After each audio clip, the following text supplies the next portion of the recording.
so that we can start this on a nice solid footing and we know how to communicate with each other. We also have our experts here today who are available to provide you with that technical background, and I'll invite them to introduce themselves. I'll do a little bit of housekeeping, and then we'll get into the meat of the session, which is the background briefing. So why don't I pass to my colleague? Hi everyone, it's nice to meet you. My name is Ramin and I am from Sussex Strategy Group. I'm just here taking notes, so if you see... I'll stand up. I am quite quiet. My name is Ramin. I'm Danielle's colleague from Sussex Strategy Group. I work in communications. I will be furiously typing away today, so if you see me taking notes, that is why. But yeah, please feel free to stop by and say hello during the breaks. I'll also flag that she is going to record Mike's presentation, so that portion only will be recorded, and that will also be available on the website, but nothing else will be recorded. So when we get to the conversation, the recording will be turned off and we can just have a conversation. Perfect. Hi, Anin Bojo. I'm Mike Jacobs. I am the Fixed Link Project Manager. You'll hear me a lot late in a couple minutes, so I'll stop there, but there's a lot more to be said. Thank you. Thank you. My name is Farzeen. I am Director of Project Management Office at WSP, who have been awarded and have been privileged by the First Nation to be their consultant for all the investigations and subsequently the design of the fixed link. Hello everyone, my name is Maged Ibrahim. I am the Senior Project Manager for Bridges and Tunnels for WSP. I have been working for bridges for about 40 years now, and I'm so pleased to be among you here. Thank you. Hey everyone, Corey Kinsella, Technical Advisor with the CIVS team here for the project. Nice to meet you.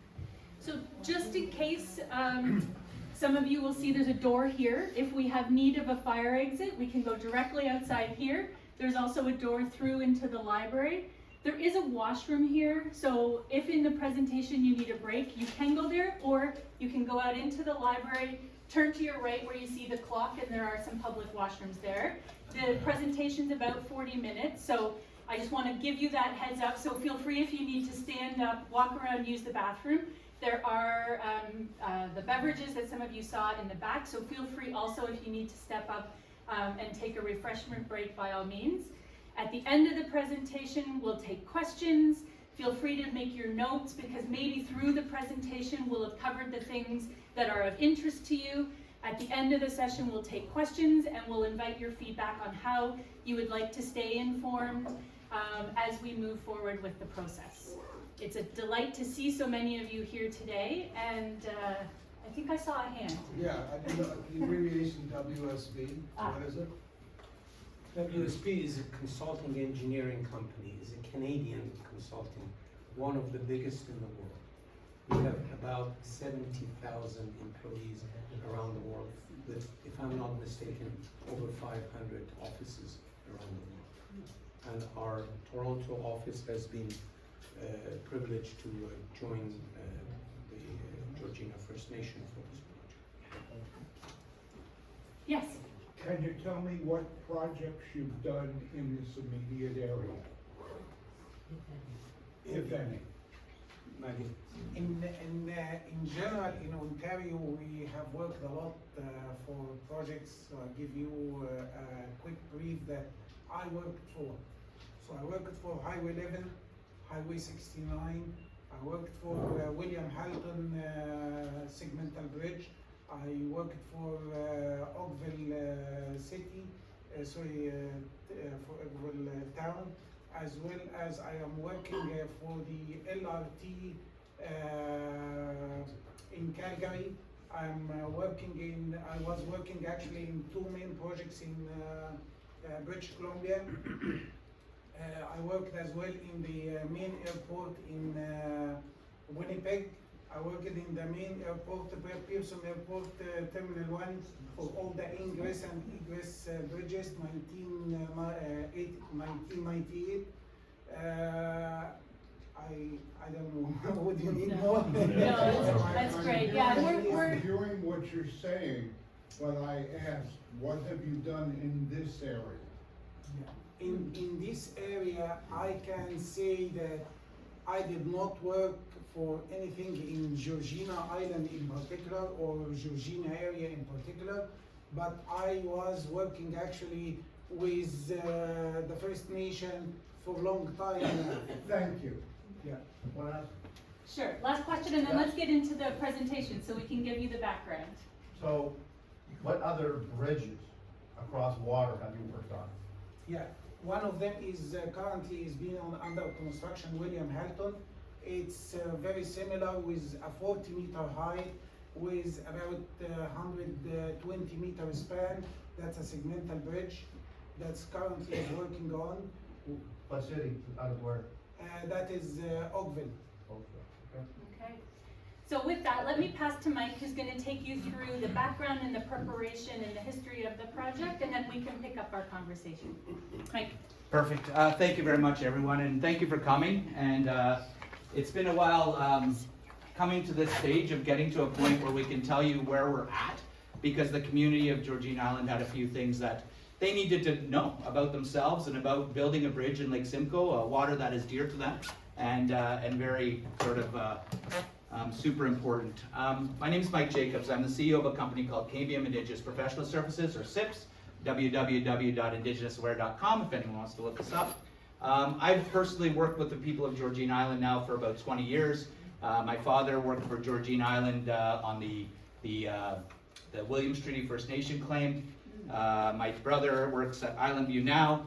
Our family has served Georgina Island proudly for a long time, and I get a little bit weepy even thinking about it because I do think of them as family. Sometimes you'll hear me say we. It's not intentional. It's just something that has sort of happened over the progress of time in the project. So it's a place that I care about deeply. It's people that I care about deeply, but I also have enough separation that I don't know the lived experience of the Islanders. I don't pretend to know the lived experience of the Islanders. And what I'm trying to do is pull that out in a way that it's acceptable and it's understood and that it's coming out that way. So the Fixed Link project itself, some of the questions that have already been asked about qualifications, we haven't tendered anyone to build the bridge. Okay, we're here now to introduce to you the bridge project because we are getting to a point now where we think that we know enough to actually pursue this project. It's been a while for the community to determine what's going on around the spaces. We did the initial project description and we heard a number of things that we couldn't answer, right? From yourselves, from other organizations, from internally at our community. So what we wanted to do is we wanted to figure some of that stuff out. So the island decided to invest a number of dollars to get some of those answers, so we weren't coming to people blind. So we weren't coming to people with no idea of what this is, well, what's the land, what's it look like underwater? We don't know that question. So we took a quick look. We didn't take a deep look, we didn't drill any boreholes, we didn't do anything invasive, but what we wanted to do was start to convince the island and ourselves at the island that this was a project that could be done. Okay, that could be done in the eyes of the First Nation. Because the other thing is there's a financial component to this that it's going to cost the First Nation a lot of money. So what is that price tag? Where is that going? So that's where we're at in the stage. Okay, we haven't, like I said, we haven't put dollars to design yet. We're here to ask questions now. We're here to give you the opportunity to participate. And what I'm going to do is bring you up to speed on what the island has been doing to date. Okay, once we get to there, it's how do we communicate beyond here? And how do we keep that line of communication open? Okay, that's the intent of today. And like I said, I'm the Fixed Link project manager. Our company has been hired to help out the First Nation in that space. We're going to do some welcome introductions already done. I'm going to do a presentation. WSP is here to support me. I am not a scientist. I'm a commerce graduate, but I'm a person who knows how to put things to paper, how to make projects happen, and make things work. That's my background. But some of the technical issues that you might have or questions, I may not even understand what you're coming from. If you're an engineer personally, you may want to have a nice engineering discussion with someone on our team, okay? I'm not that person, but I am here to help you out and facilitate certain conversations. And then afterwards, we're going to allow you some time to ask some questions. Sussex has been gracious enough to come help us. And then we're going to do some reflections and what are the resulting communication expectations at the end. So the first sort of point of business or area that I want to talk to you about is the island is concerned about Lake Simcoe. The First Nation had a number of engagements of whether this is a project that council should even pursue. When you're in your municipality events, sort of the planners decide what's going to go on. What happened at this stage is that the community found an opportunity of government financial support that's available and sort of ready. So there's the financial support that's available. There's the opportunity of an aging ferry boat. So rather invest in a new ferry boat and spend that money there, maybe it's better spent at a fixed link. And there was a number of sort of things that came together. So meetings started around 2017. I'll have a timeline here as well to let you know. But Edben Dodgegig, excuse me, the membership, they take the impacts the project may have on Lake Simcoe and the environment seriously. So what did they say in their engagements? We understand that our current transportation system is aging. Sorry, that says again, good old spell checker. Aging and requires replacing. We want a safe, reliable, all-season system. We're witnessing the lake changing, and that safe, reliable passage year over year is not reliable and is unpredictable, becoming less and less safe. We're feeling socioeconomic and health impacts that the current imposed transportation system has on our community members, both on and off territory. They understand, the community understands that our current transportation system negatively impacts the lake and environment now, right? The diesel engine and the diesel from the gas and potential for accident as the ferry ages, it's impacting the environment now. We understand that this project will impact Lake Simcoe through all phases of development, design, and construction and use. And the community said we must work with Mother Earth, traditional knowledge, and Western science to ensure we understand the impacts to the lake and the environment, investigate impact avoidance measures wherever possible, and ensure comprehensive mitigation measures are used when required. The community does not have the human resources or fulsome skills in the community to fully comprehend the impacts that may result from this project, and they must look to others to support us. That's why a company like ours is in place, is because this project is really big and everyone's really busy already in the First Nation. So as a First Nation management consultant, that's why we're brought in. That's where our sort of position is. But you get a community that's sort of speaking to what it is that's going on, what's going on in the background, what are some of the things that are going on behind the scenes, and from that, you get a council resolution. Now, what is a First Nation council resolution? It's a little bit different than a municipal sort of resolution in that a First Nation council resolution is something that is documented under the Indian Act that decisions were made for the federal government's knowledge to sort of trigger to the federal government that the First Nation community wants to participate and wants to take on a bridge.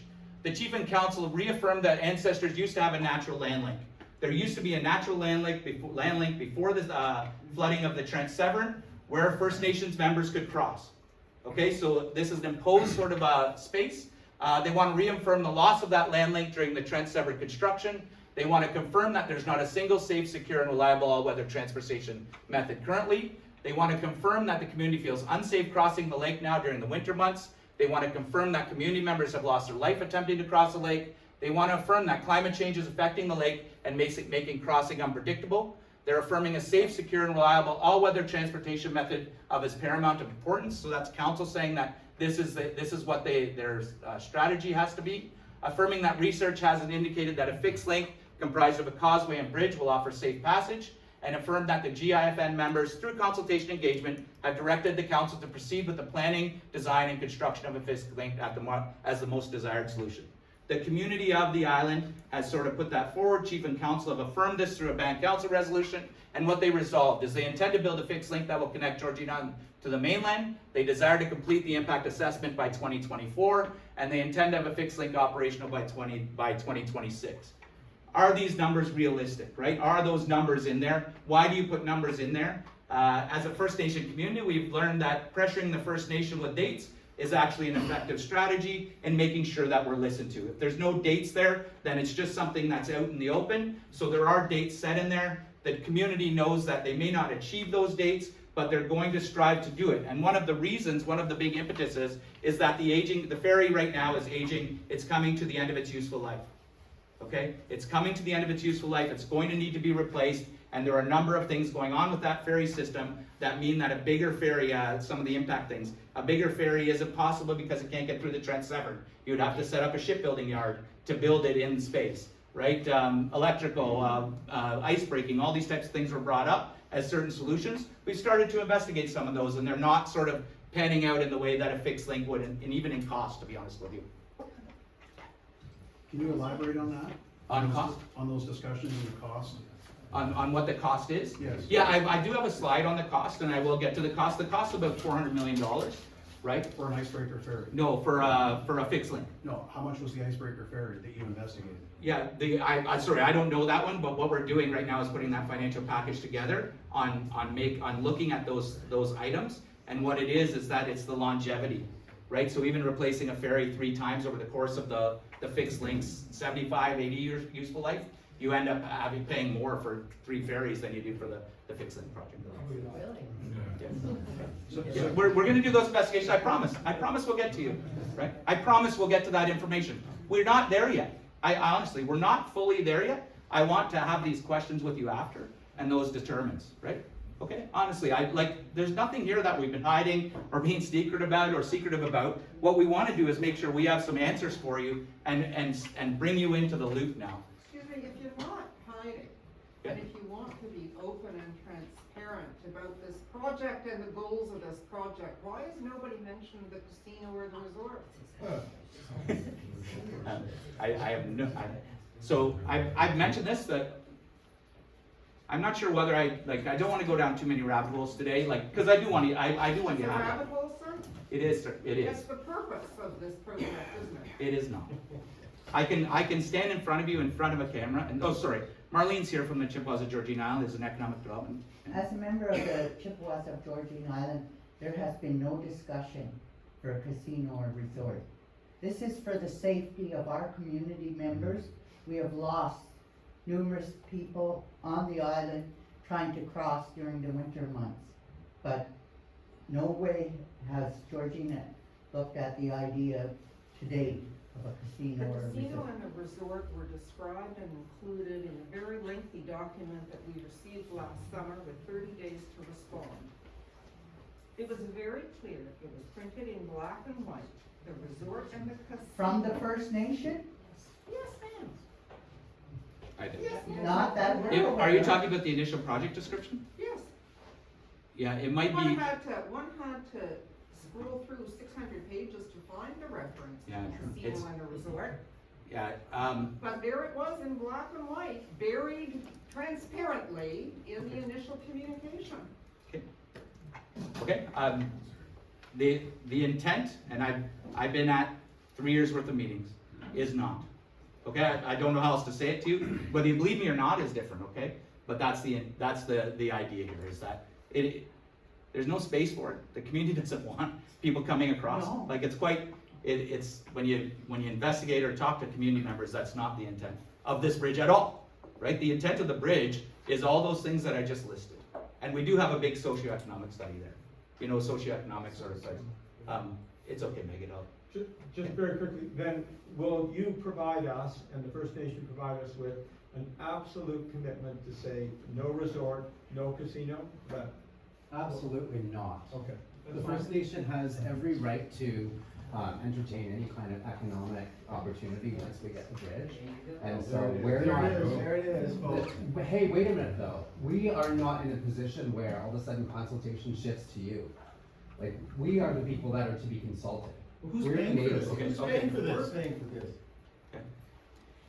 So I think we've Are First heard, Nations solely paying for this project 100%? The First Nation is expected to actually look at where costs are going to be associated. And we have the right to look at where we can find funds and, make costs to build this bridge.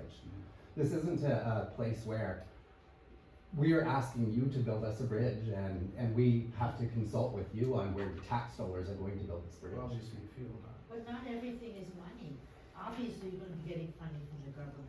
The fact is that we're impacted as well as you are. I mean, I'm not minimizing the fact that you have a difficulty during the winter coming across the bridge, but the people on the mainland also are impacted by the bridge. absolutely, And and it doesn't seem that it's all one-sided. It all seems to see what the First Nation wants or needs. It's nothing, our needs are not impacted here at all. So I think just to capture what Mike introduced was that there was some education that's happened from a number of years ago to today. We're presenting, Mike is just gonna try to get into presenting the background and the evidence. I think you've raised a point, and maybe we can connect afterwards and you can let me know the document we're referring to. We'll take as a to-do to understand what that communication was. We're just starting the consultation in terms of what is the at this point the most recommended path forward, and this is the start of the conversation about what that looks like and how over the next 3 to 5 years we engage. But if we don't get into this conversation and allow Mike to present the background, then we're just going to continue this back and forth. So can I please ask you, hold your questions, take a note, let's allow Mike to present the evidence, present the fulsome amount of work that has happened, and then today is the start of the conversation. We have the room booked till noon, so we're happy to keep this conversation going, and if we don't get to your questions, come talk to us, we'll document them. Out of today, we agreed we would share a video, the notes, and begin the conversation. But please, let's respect Mike and enter that background so that we all have the evidence, and then we can continue, okay? Thanks, Mike. Thanks, and I think it's a good point about, it's about respect. By the way, I don't feel disrespected, right?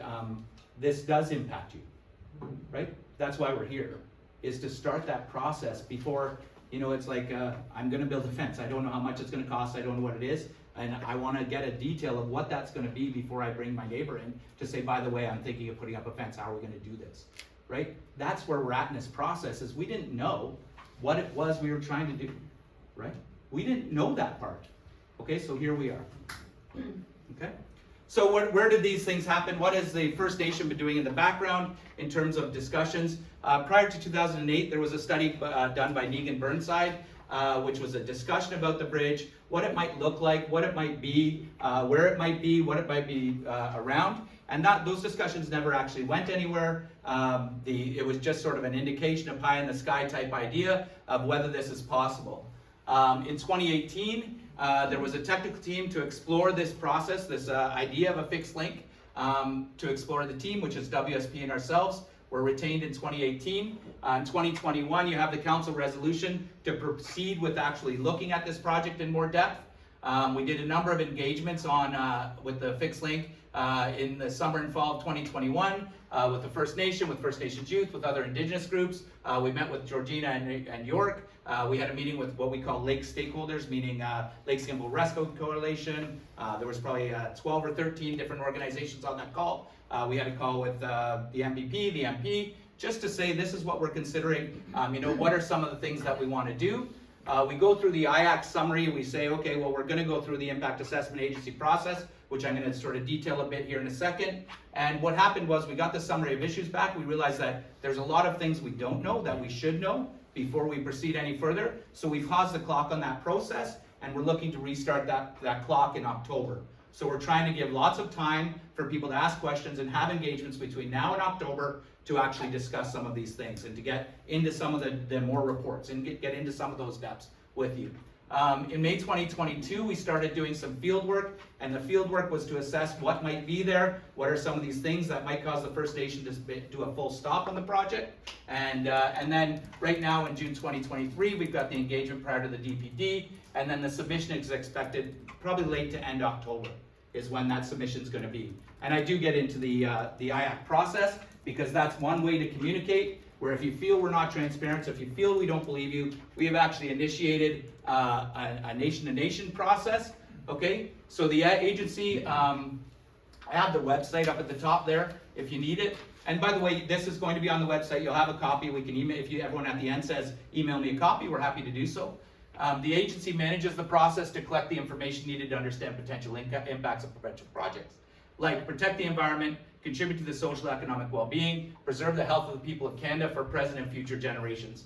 Many parties take part in impact assessments. So there's the proponent, which is, this is the language of the process. You've got Georgina Island First Nation. You've got reviewers, which are people that are experts, scientists from government organizations that evaluate the work. There is, as Brandon was talking about, the duty to consult and accommodate with First Nations people in development projects. We have that same obligation to not only work with our Williams Treaties partners, but also to Georgina Island itself. We have a duty to consult and accommodate with Georgina Island itself. And then we've got members from the general public, and that's where we are today. Okay, we're starting to incorporate the members of the general public into this impact assessment process. And where are we today? So the process itself, it's got plan, study, assess, decide in where we are. So in the phase one planning phase, we had done some work. We had talked to all those groups. We had sort of got that. We got initial project description out there. It was submitted to IAC. We got a summary of issues that were received from IAC. and then the next submission in this process is a detailed project description. Then we provide our plans to move forward, and then the tailored impact statement guidelines get put out.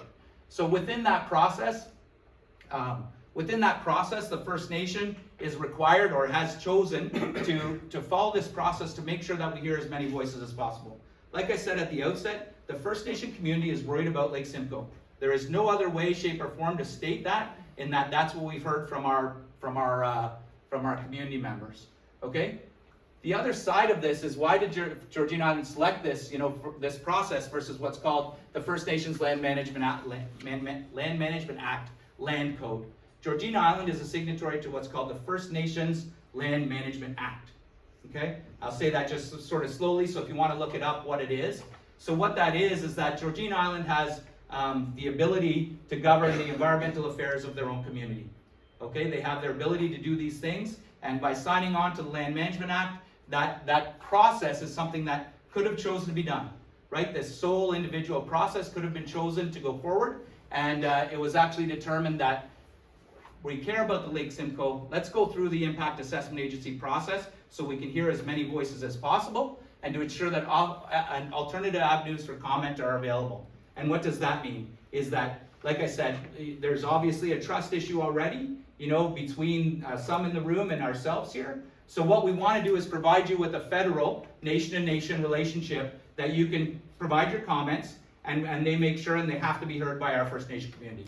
So if you think you're going on idle ears with us, right, we're in a process that is not ours, that's federally driven, that is how all your other projects are done. So we've selected to go into that process. And that's where we are in sort of this sort of grouping here. Just a quick question. Thank you. The Land Management Act. Yeah. Who provides the funds for the bridge? Who provides the funds for the bridge? Yeah, if they chose to go in that direction. It would be the same process. It's a lot of, I can get into some depth, and it sounds like there's an education that I should do on the financing, sort of upcoming by a Zoom call or something. But the financing of the way the First Nation works right now is the federal government already pays for the transportation system, right? In 90% of the transportation system gets paid by there, and then any sort of extras get paid by the First Nation. So the transportation system is it's the same sort of amounts that are there because of sort of obligations that are brought forward from the Indian Act, federal obligations. Oh, sorry, I did skip a slide. I almost jumped right by this one. Talk about building trust. Just skip slides. Where are we in the steps of the planning phase? 180 days, right? That's the planning phase is supposed to be 180 days. We've blown by that, because what happened when the summary of issues came here and the preparation of a detailed project description, we put it on pause. We didn't have enough information to go forward, to even, start these conversations. We didn't know what was going on. We didn't know some of the answers to those questions, so we wanted to have those. So we've got to start, and we're right about here in the middle, and like I said, we're going to try and get here for the end of October, okay, in sort of our timelines internally. The summary of issues that came in, how were they received, right? If you want to look them up again, I've got the website there. So if you want to look at all of the summary of issues that people said, all 72 responses to the initial project description, anywhere from Lake Simcoe Regional Conservation Authority to local community members, right? They're all up there. There were many of the comments were in opposition of the fixed link, right? There were comments that, you can't build it there. Where are you going to pay for it? What are you going to do in these other areas? Which are normal and expected, and that's not me saying that. That's the Impact Assessment Agency saying, very seldom do we get positive comments. And we did get a number of positive comments where they had to have a meeting saying, what do we do with these, right? What do we do with these positive comments and these supportive comments in that process? So, there is a bit of momentum there in terms of positivity towards the project on the grand scheme. And then there are general themes that need to be considered, and I've got them listed here. What we learned from the comments ourselves is that it shows that GIFN needs to educate people about First Nation and the transportation system work. The comments raised some valid points that we should understand better, right? So some of them were procedural, government department responses. They were talking about, how are you going to do this? We need to know about the permitting. How are you going to get those permits through? There was concern, negative, worry, or something to address. They went along the lines of, there are better alternatives, right? We talked about the alternative ferry system. There's environmental concerns. There were a number of environmental concerns of what we were looking at. The other ones were around the idea of who's going to pay. It's a bad choice of taxpayers' dollars, right? I've heard that a couple times already today. So it's not that we haven't heard the comments before, it's that we have to address them through this process, right? We have, yes. So if you've heard them before, why weren't you prepared to answer? Because we don't have the answers. Like, You don't know who's gonna pay for it? Sorry, I have an idea of who's gonna pay for it. Okay. Georgina Island. We're gonna get a loan as well from the Canada Infrastructure Bank. No government grants? I'm not there yet, man. Excuse me, sorry. Like, you know what I mean? Like, I'm trying to be explicit about it, and then there's going to be probably a cost offset of the current transportation system and a net present value setup. What that means is, I don't mean to be complicated about it, but if we are going to have 75 years of expenses, we can actually save the government money over that 75-year span by doing this. Okay? So that's one of the ways to finance. Yes, thank you. The previous, I think it was the previous slide, that you sort of skipped through quickly. Sorry. There seemed to be a decision tree there if an EIA environmental impact assessment. Oh, sorry, yeah, I didn't go beyond. Sorry, thank you. In the interest of full transparency, why are you not pushing for an IA, a full IA?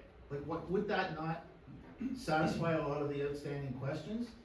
Yeah, to be honest with you, the advice we've received on an IA, and this is the advice we've received on an IA, is that it's all information that the community wanted to know anyway.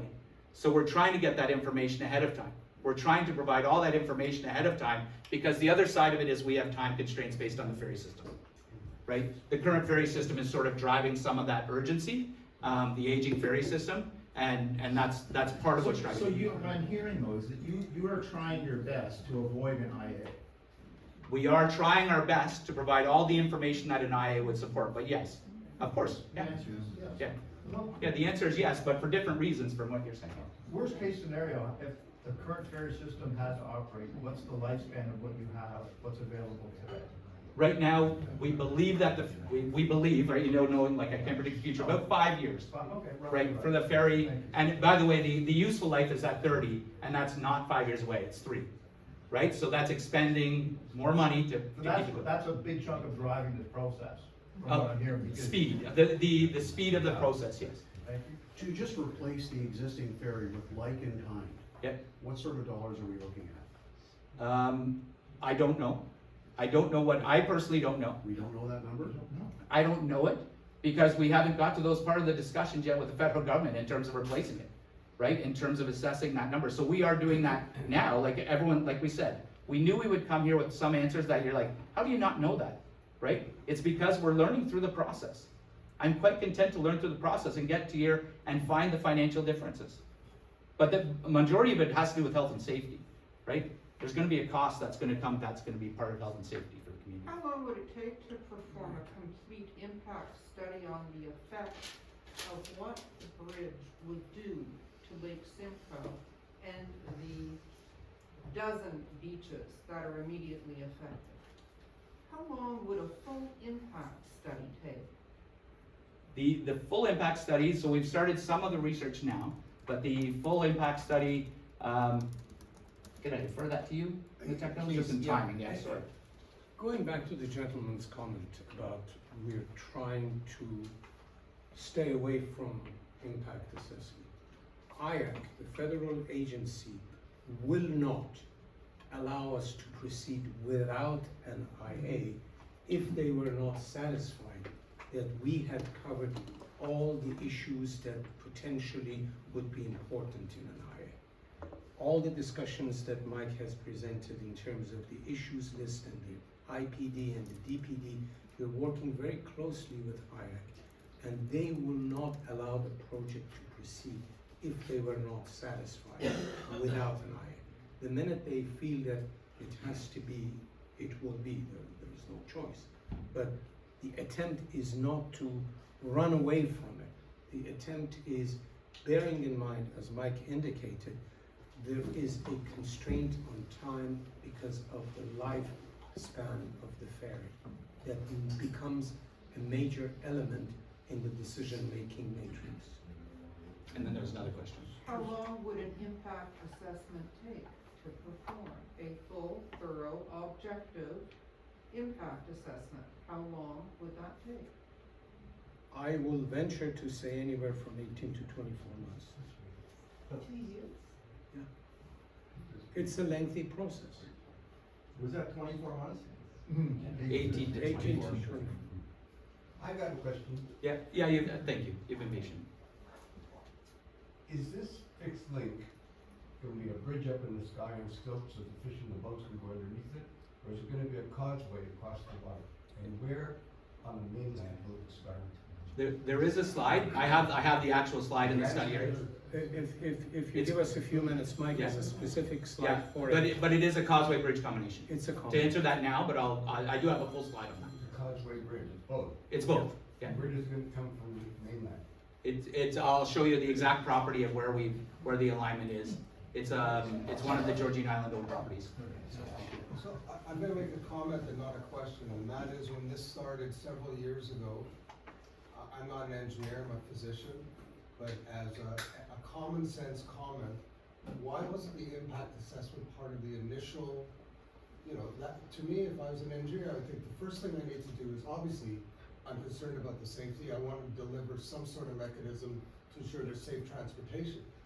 But the corollary of that is you have to do an impact assessment to see what it's gonna do to the land around the water and everything else. Why wasn't this started?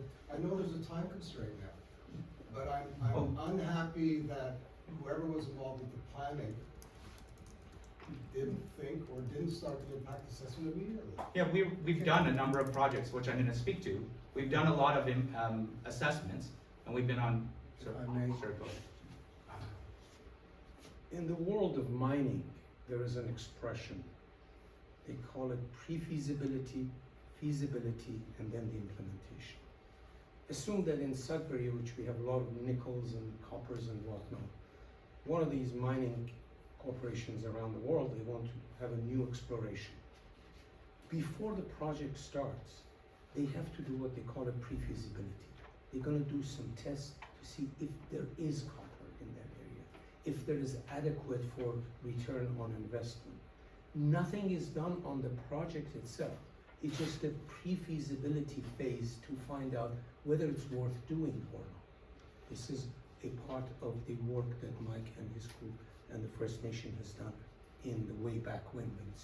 Then there is the feasibility study. They established that there is copper, there is nickel. Okay, do we have roads?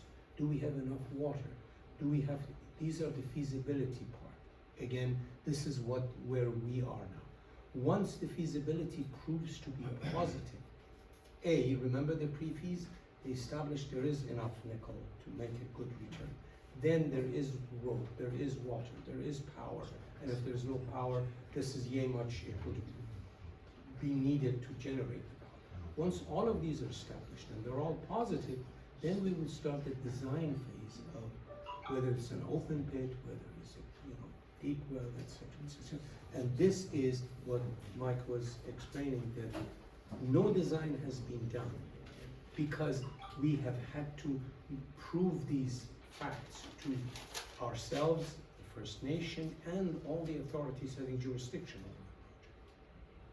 it. Just given that there is so much content still to be shared, can I just recommend that we really do hold some questions, just let Mike get through. You'll have then the preponderance of information available and we can continue. Okay? Otherwise, you're going to leave the room and you're not going to have learned anything more than when you came. Okay? Thank you.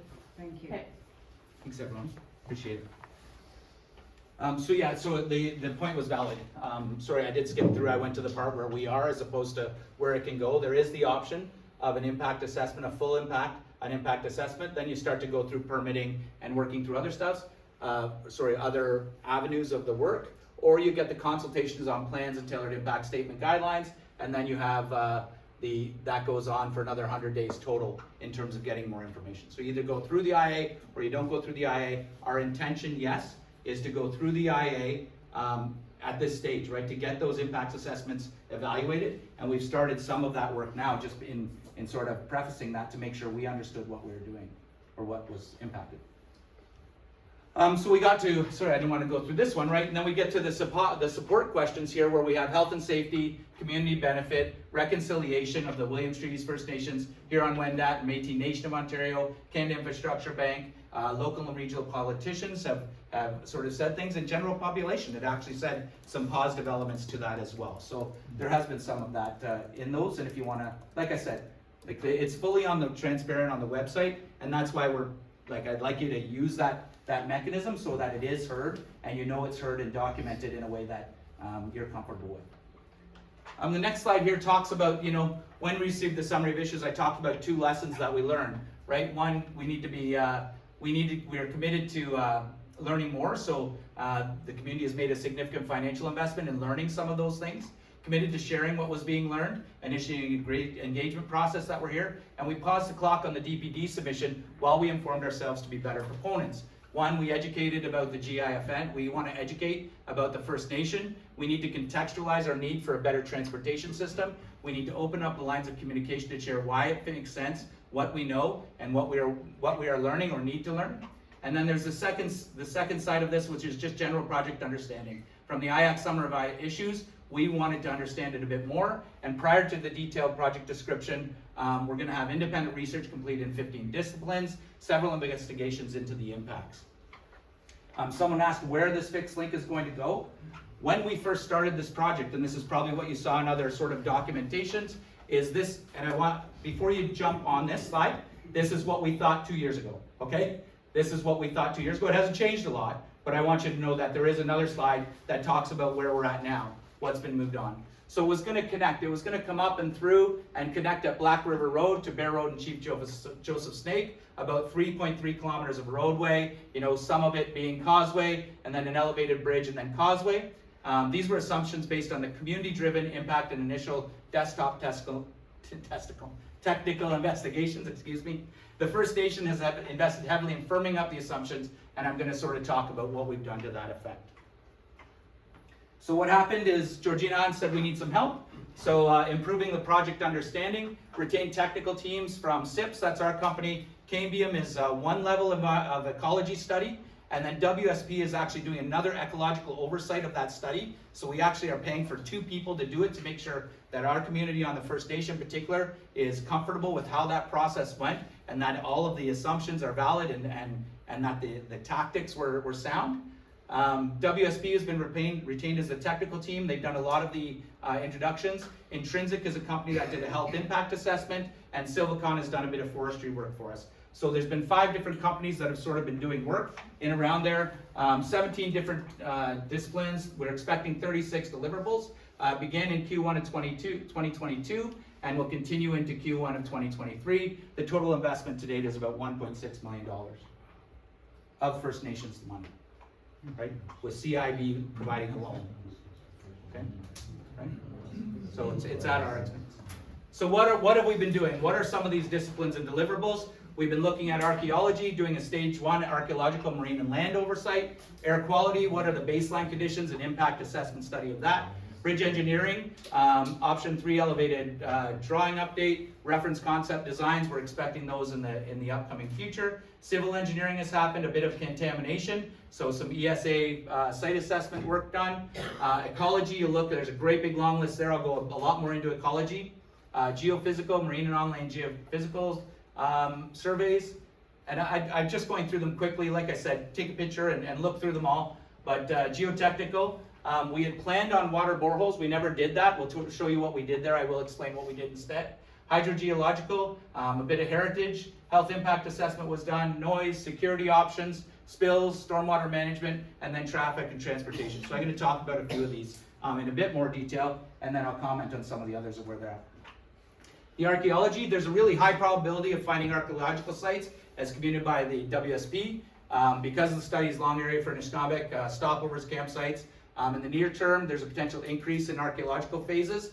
Longer term, there's a potential for setbacks, avoidances of area within the study area, resulting in a change of alignment design. So there are some things that may be found, right? There are some things underground that we don't know. We did a phase 1, and the phase 1 said, hey, expect some stuff here, right? You guys have lived here a long time, expect some stuff here that may be, a risk to your project over time. So archaeology was looked, continue assessments going forward and share findings according to that's Williams Treaty First Nations. W2EFN are called Williams Treaties First Nations protocols. There are protocols when archaeological finds are found that go into the First Nations system to make sure that they're documented, recorded, and taken care of. So that's part of our duty to consult and accommodate as well. We did some traffic studies.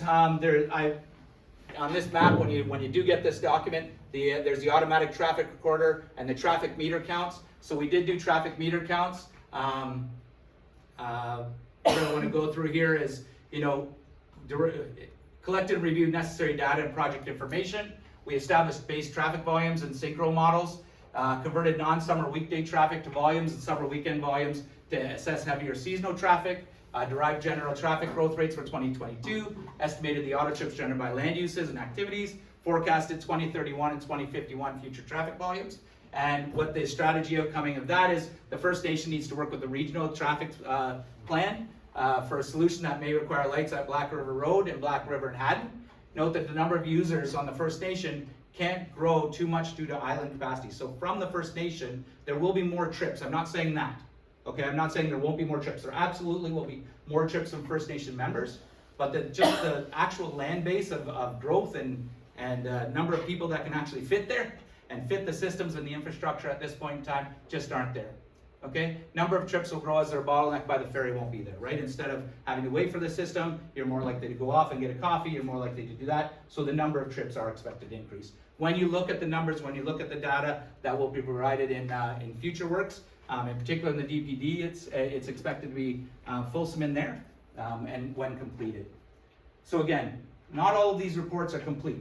We're trying to get you up to date on what's happening and what's sort of the work that's been done. Okay, so the actual deliverables, we're talking about what those deliverables are. We actually had a conversation on Thursday about what they are and when they're coming out. So are these documents available to us? Pardon? Are these documents They'll available? all be available in the DPD for certain, but yes, the intention is at the end of this to ask you, how do you want to receive those documents? Do we throw them on Facebook? Do you throw them on? Absolutely, have a look, right? Absolutely, yes, sir. Is there potential for First Nations to build a 30 stories apartment building on Virgin Island? Yeah, yeah, just like here, yeah. Yeah, absolutely, like, is there a desire? Probably, I shouldn't speak to it. Yes, to answer your question, of course. Just saying. Yeah, of course, there's no height limits, there's no, yes, you could build a tower as big as you wanted depending on what the ground level wanted. Could you share with us the population of the First Nations on Yeah. Virgin Island? Can I ask you, Brandon? Roughly about 200 members, I think, live on the island. 200 members. 200. 200 members. Yeah. There's the cottagers. So in the coastal engineering work, some of you may be out and saw the yellow indicators in the markers. So this was designed to do how the flows would change by doing some modeling work. He said, how do you know what's going to happen to all the beaches and the sands? It's done through modeling, and that's the accepted method. So what was done is there was field work as an ADCP, an acoustic Doppler current profiler, deployment and sediment sampling of the spaces. Background information from various sources was obtained to support hydrodynamic wave and sediment transport modeling, is what I said, is what I indicated. Hydrodynamic modeling is ongoing, and full modeling report is pending for release in the DPD as well. So all of that information and all of that modeling work has been ongoing since probably February, and we're expecting that report at certain points. But some basic sort of knowledge of flows and water flows are sort of there. So that work has been done. That's what's ongoing. So if you have questions about that, they can be asked. Some people talked about source water. Well, can we ask what they discovered? After the presentation, it's kind of. Yeah. So sorry. What was discovered is what they have now are what are the wave patterns over a period of time.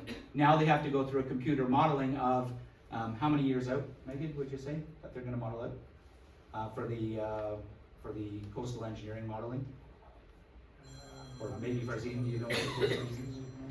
No, I wouldn't. Yeah, sorry, I don't know the date or number, but they're going to model out what those impacts may be. Are they strictly modeling the surface wave, or are they actually modeling underwater? Underwater. Well, yeah, that's the systems that are right. Yes, sir. What would the average, roughly the average depth be of the water across from where the causeway is proposed? It's let's say about The causeway actually is planned to be constructed at the shallow area. So the water actually, the deepest I guess is about 2 to 3 meters, and that would be the bridge. The causeway would be around maybe 1 or less than 1.5 at the most. Yeah, it's almost a causeway now. It's so shallow. Sorry, it's not deep. Yeah, no, like, then there's a reason why these spaces have been selected, right? Sorry, if I may just quickly, so that I can follow this as you're talking. 100%. You had mentioned earlier that the route has been altered slightly. Yep. Can you identify, so that we can understand that in our minds as we're going through all this, Yeah. where it's coming across now? Yes, absolutely. I have a picture of it for I sure. know you'll get to it, but can we have it now? Or Yeah, can and you all it just does, describe- is it's a combination of 1 and 2. Okay, so when you look, like I I'm know just you're showing putting you. the cart before the horse in terms of your sequence, but I'm trying to Yeah, so- make sure I know what that is. So Um, as I'm absorbing all the rest of it, I know in proportion Yeah. where you're talking. So it's going to go through the west property. It's going to go from the west property to where the ferry lands now. So of the two lines, Yeah. it's the west of the two. It's the west property to the ferry boat. Do you know where in the west property? Not exactly or precisely, but right around the middle, in the middle somewhere, like as estimated now, but, Plus or minus about 10 meters, not exactly. But please, let this slide. oh, no, it's okay, it's okay. Thank you. Everyone wants me to get done. It's okay, I'm here for time. I'm okay standing here, okay? I'm okay. I want to be here. By the way, we're gonna have to have a relationship for the long term here, gang. Mike, I need you to answer these questions. Mike, I need you to do this. Right now, I'm the face that's standing up here, looking at the eyes coming at me, okay? So I want us to build that relationship, and please, feel free to ask me the questions. That's why we're here, is to make sure that we have those questions. But I know everyone wants me to get through. Everyone wants to, Mike, you gotta get through, you gotta do these things, right? We're neighbors, let's have the conversation. There's no time constraints at the end, okay? There's no time constraints here. We have another appointment at, just so you know, 1:30 with places like Lake Simcoe Regional Conservation Authority, City or Municipality of York, Town of Sutton. How many more slides do you have, so we can just? Yep, we're at 17 of 29. Okay? We're not there yet, okay? I promise. I'm getting there, I promise. Hang with me. Okay, so, sorry, I almost skipped this slide. We get into these conversations. Hydrogeological. So when we looked at this, right, we wanted to look at the source water protection, sort of the source water areas that are on the island and that need to be protected. So we wanted to have some indication of those. There's the 3 primary source water spaces within the local area, right? Georgine Island source water comes off the West Island. And then there are other source water places here. We did some geotechnical and ecological studies, just review information related to the wetlands, mainly a desktop review. We haven't done a lot of digging, okay, purposefully, to make sure. And then there's this idea of the well water surveys, right? The idea of ground surface and what's going to be there. One of the avenues that we do have to open up is within our study area, there's a space down here that, before you know what the project is, we didn't want to phone you and say, hey, we're going to do a fixed link. Can we come look at your wells? Right? That's not the intent of what we want to do. But in order to get those baseline data, there is some information that if you want to provide it, it can be provided. Right? So that baseline data, so we'll sort of have a mechanism there to reach out, and we'll probably start reaching out this summer. I know WSP has been on me to do that, and until I talked to you, I didn't want to have people knocking on your door. Personal doors for that. We've done some geotechnical work. So I talked about borehole drilling. We didn't do borehole drilling. What we did was a seismic geophysical survey. And what it is a multi-channel analysis of surface waves. Okay, so instead of doing borehole drilling at this time, and what we found is, you talked about the depths. This is the depths of the soil, or the anticipated depths of the soil. So where the bridge is, soft organic clay, about 1 meter of that, sand and till about 2 meters, no bedrock, sand and silt about 3 meters, and so, and then when you look at the South Causeway, you've got sand and silt, clay silt, sand and silt till, and then some weathered limestone. So what we wanted to do is make sure that there was nothing under those grounds that would surprise us, or either inflate the price so much that we couldn't do it, or, cause significant changes to the way the bridge had to be designed or thought through, okay? the composition will generally, like, it's what was expected, I guess is what we can say, is that there was nothing shocking or surprising from those studies, but you don't know that until you do the boreholes, right? But we didn't want to investigate, we didn't want to have a bunch of machines out there drilling holes in the bottom of Lake Simcoe if we didn't know what we were doing beyond that, or we didn't have an idea of what we wanted to do. There were other disciplines like civil, bridge constructs being designed to provide parameters for the other disciplines. I am going to talk about the structure, or Megan's going to talk about the structure itself, but what we wanted to do, you had to have an idea of what the bridge might look like so you can make some assumptions. Okay, so the causeway from shore linking a 10 to 20 meter high bridge, the reality is it's probably only need to be about a 10 meter high. It doesn't need to be 20 meter for the Department of Fisheries and Oceans to go through. Air and noise, we needed to know what the baseline air and noise data was, because that's what can impact your ecology, right? If you get really loud, you can impact seasonal birds, you can impact a number of things. So we need to know what those baselines were so we knew what the impacts of construction might be. Heritage, we did a desktop review highlighting the cultural heritage or lack of the cultural heritage in the area. To be honest with you, the First Nation members have much more impactful standards. You'd want it to go against the First Nation standards of heritage as opposed to what the government does. It's kind of light in that aspect. It's more of the way things look as opposed to the way you feel about those things. Environmental assessment. This information must be assembled and assessed for the detailed project description. Now that we have information coming in, engagement like this will be much more frequent, and Sussex is here to help facilitate that discussion for you. Right? We're trying to create some spaces that you feel safe for discussion in it. Ecology is the big one. A lot of people worry about. A lot of people, in particular the First Nation, had serious understandings about what the ecological fundings are. So we started in summer 22, we did winter 2023, and the teams are out doing the rest of the full calendar year, all of the seasons out there now. We expect their reports by the end of September to be finalized, what are called the existing conditions report.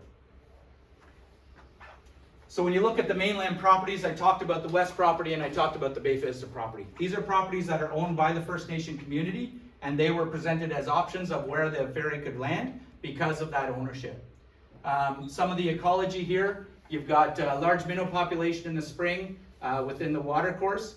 There's breeding snapping turtles, chorus frogs, waterfowl nesting areas. There's 3 stick nests, potentially raptors, presence of species at risk birds like the eastern whippoorwill, eastern meadowlark, and the eastern wood pewee. And then on the mainland west property, you've got the wood pewee presence and the chorus frog presence on that side.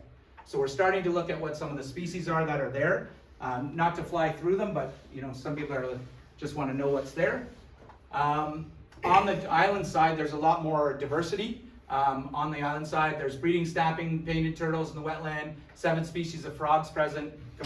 There's confirmed nesting of least bitterns in the marsh, which are a very sensitive bird in the marshland at GI, which is one of the reasons why it was pulled to the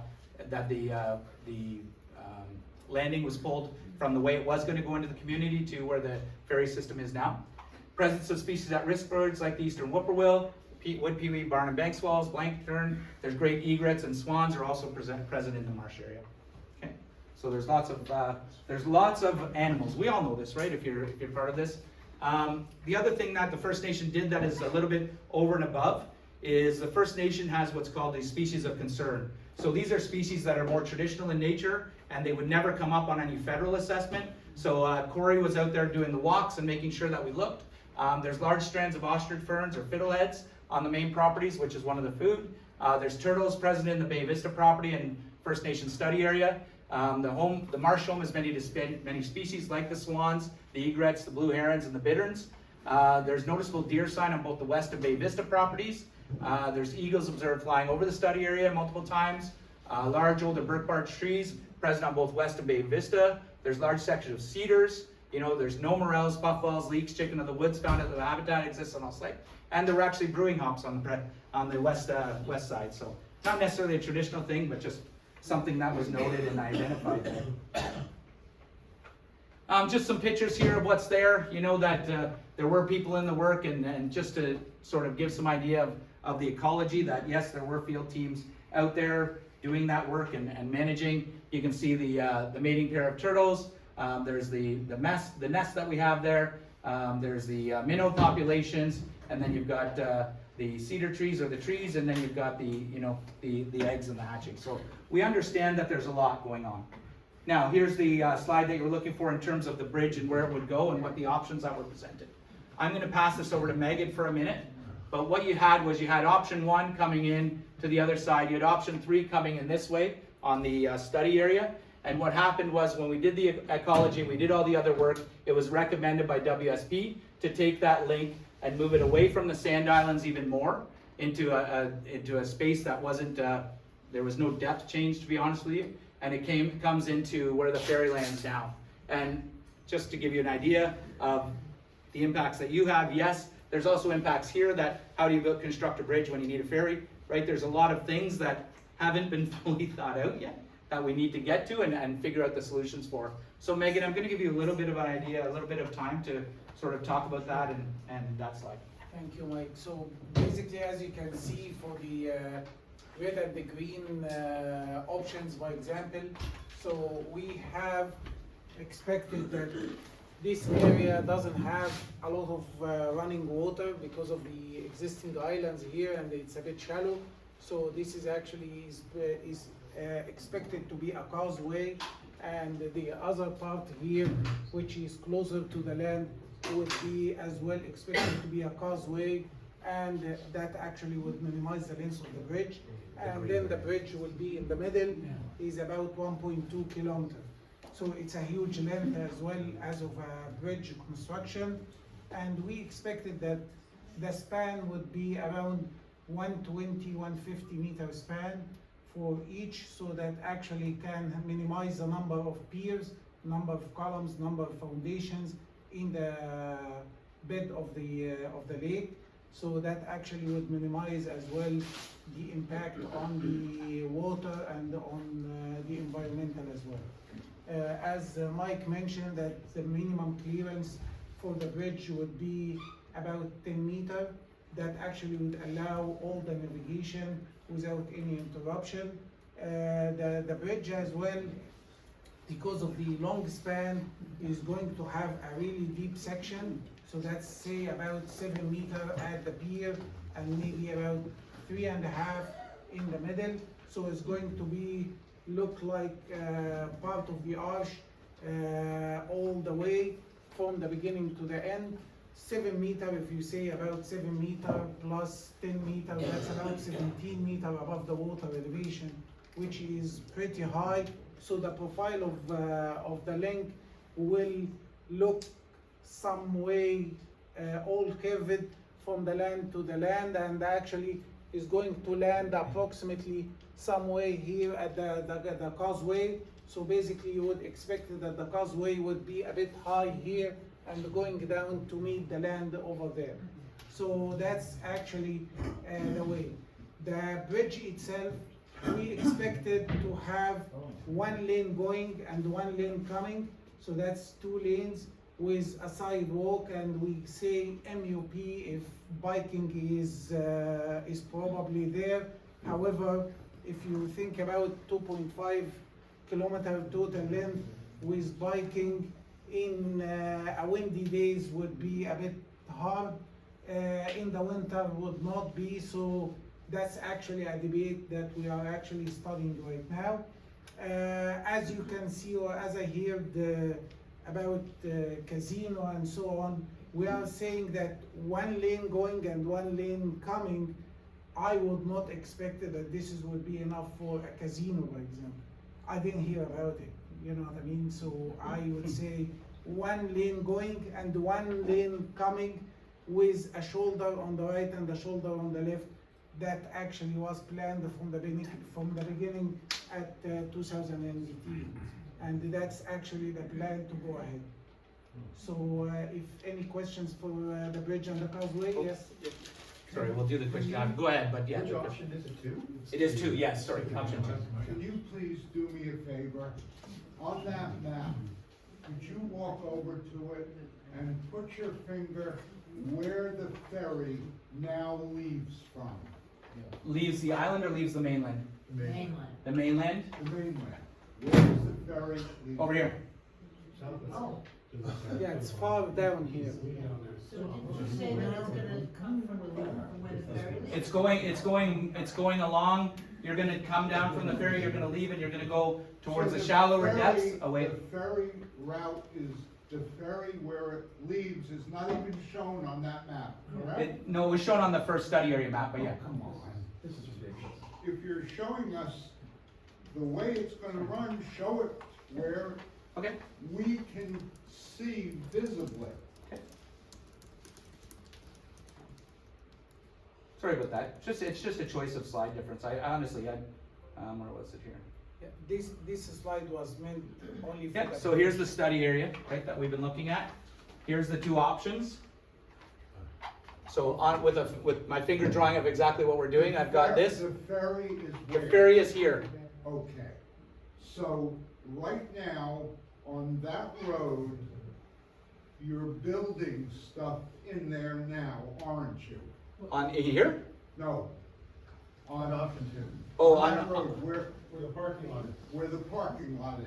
the parking lot. I know what you're talking about, the parking lot. Please let me just get to the end of it. But the parking lot now is a temporary solution while the dry dock was happening. Okay, so that's what, sorry, just a sec. That's what that parking lot is for. You're not building anything at the lakeside. On the lakeside at this present time, I don't believe so. Okay, You don't believe or don't know? sorry. No, I can say You're no. not I can say building- no. There's nothing being constructed there. But I don't like speaking outright for the First Nation, like on that particular topic. There are construction things going on at Haddon, right? There's a lot of construction going on at Haddon. That's where the investments are being made, is at Haddon Road, where there's a lot of sort of projects going on there. There's parking lot. where the- Yeah, the idea of where the there's a parking lot, but there's other construction. But on this side, the idea is that these lands are being sort of set aside and watching this project go, right? Yes. When was the parking lot land purchased? I don't personally know when it was purchased. The parking, Haddon Road? No, the one to the left, where the new option two is going up. The west property. West property. Yeah, 4 years. 4 years ago? 4 years ago, 5 years ago, yeah. So that kind of tells the story, right? That 4 or 5 years ago, that area was being targeted as the pick spot. Sure.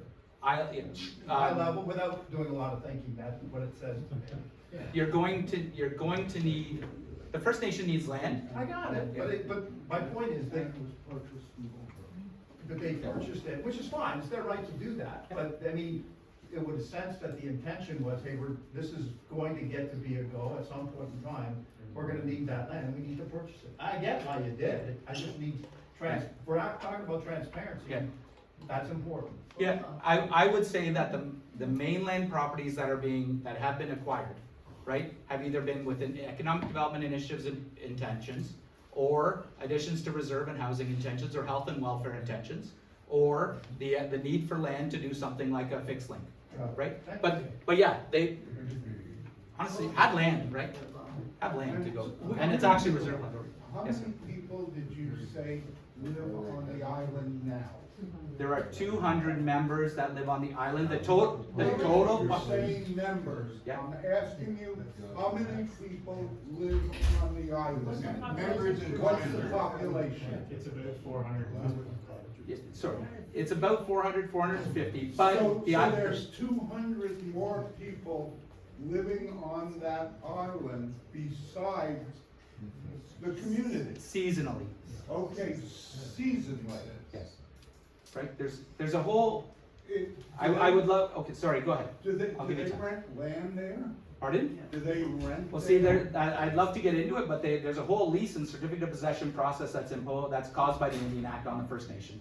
I'm happy to give a land tenure sort of presentation. Let's ask for that, is how the land's tenured on the First Nation, and I'll ask Sussex to document that, but it's a much more complicated thing than you could ever dream of, you know? The Indian Act is kind of crazy that way. Very quick question. Is my understanding correct, causeway means it's sort of solid concrete leading to a bridge? Is that what a causeway is? It's actually generally rock, you know, but yes, solid, but there will be flow systems that are put underneath. Because my question would be, and again, I'm not an Can I engineer, move from this? why not have stilts the whole way in terms of less interference with water flow and everything? Is that, Yeah, it's not you an mean, engineering option? walls Piers. and the Piers. beams Piers. will be filled inside. So basically you can say sheet piles on both ways and being filled with granular, for example.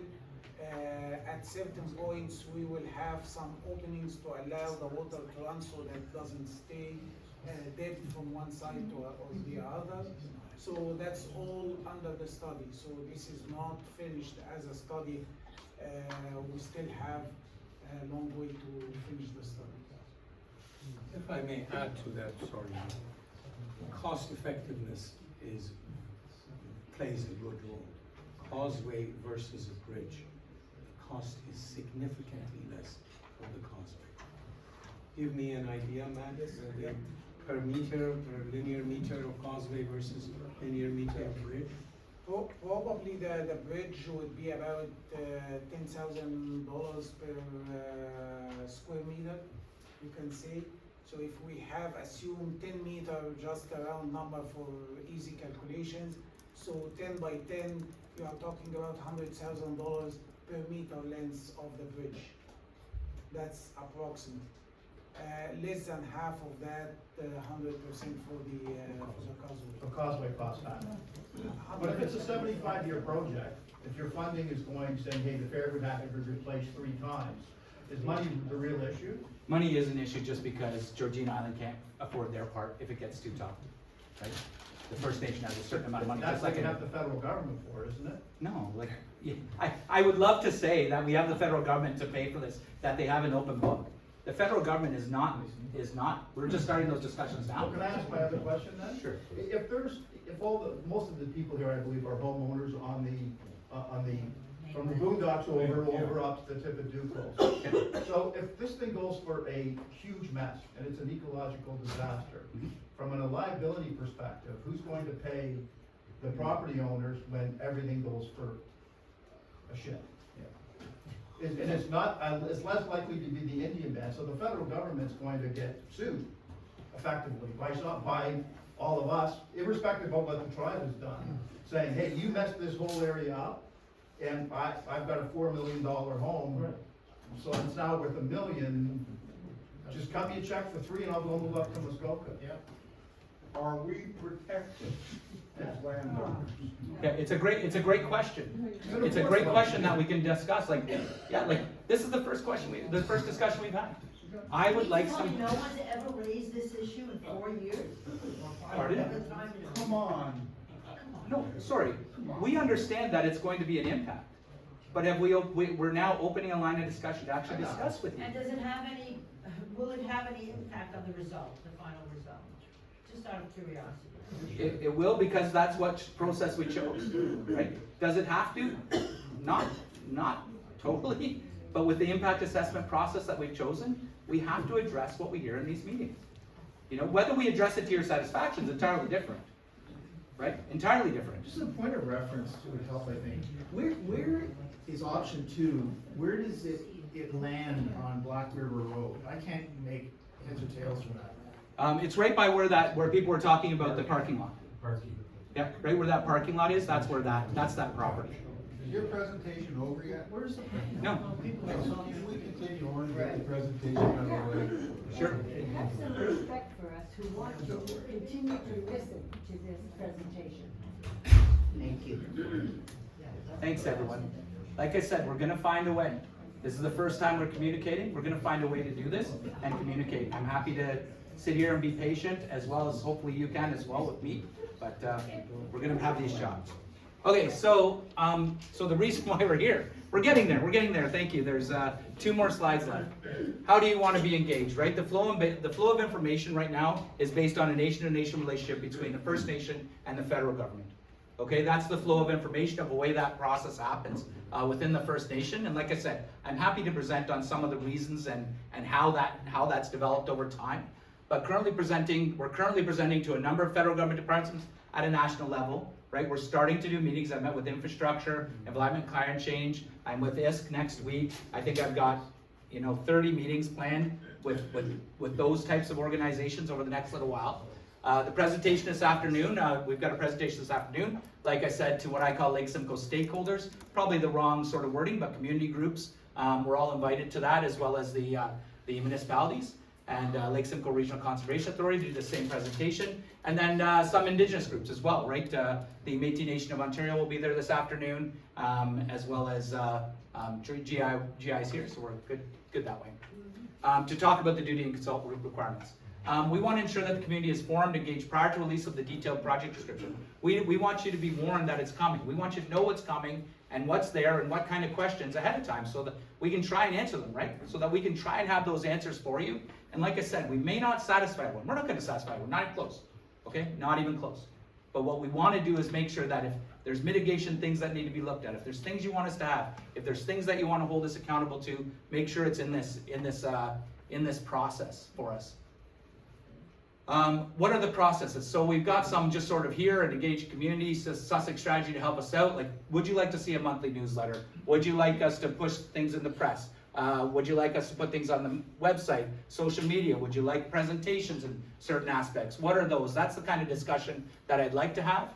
And then we look forward to your input, responses, and comments as well through the IAC process. So you do have a formal mechanism in the IAC process that has been particularly chosen to help that, right? To help make sure that you have a voice in that space. So then I went to number 2, right? The summary of issues, these education things. We've invested time and money to understand our project and the impacts that it'll have on the community and the natural world. The process was selected, I've said a few times. So this presentation is very, very light on the reasons why, right? The assumption here that it's a casino, there are 8 million over and above any non-existent casino at this point, right? Right? There's so many reasons that we want to bridge, and none of them have to do with the casino, and they're not even mentioned in the meetings that we have. Yeah, and honestly, there will be a number of education pieces that complement the chosen communication methods. So there'll be op-eds. We'll have these elements put out to you, and then obviously there's subscription for updates at the fixed link and the Secretariat, and then Chimiigwech for your interest in the fixed link. I got to the end. Only in about an hour. We did have one hand go up really quickly. That's someone that's been patiently waiting today.